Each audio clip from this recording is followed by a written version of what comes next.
Maulan ngayon at di pa nga kami nakakapag-grocery dahil busy kami nitong mga nakaraang araw. At dahil nagkatamaran na rin naman lumabas, ito ang Century Tuna to the rescue para sa madali ang pagluluto. Bawang, sibuyas, at cooking oil lang naman ang ating kailangan. Konting oil lang ang ating ilalagay kasi ma-oily na nga ang Century Tuna eh. Kung pwede nga lang, kahit hindi na tayo maglagay para magisa ay pwede na. Pwedeng gamitin ang sabaw ng Century Tuna sa paggisa. Yan, gisa na natin ang bawang, ang sibuyas. Yan, saglit lang yan.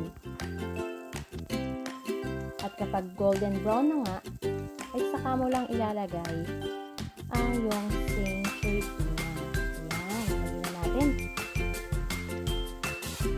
2 Century Tuna lang ang aking ilalagay. Tipid siyang iulam kasi nga naman hot and spicy. Hindi naman kami mahilig sa maanghang, kundi yung aking mister lang. Yan, haluin na natin ng haluin.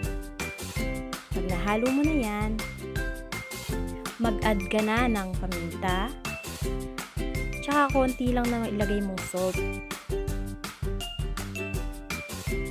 Tapos, haluin mo ulit para ma-mix siya sa ating tuna.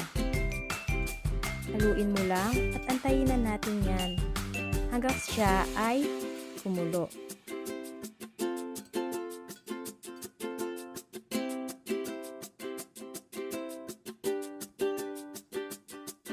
Ayan na nga, kumukulo na siya.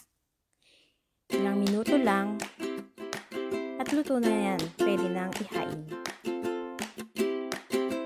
Ayan, luto na ang ating ginisang Century Tuna.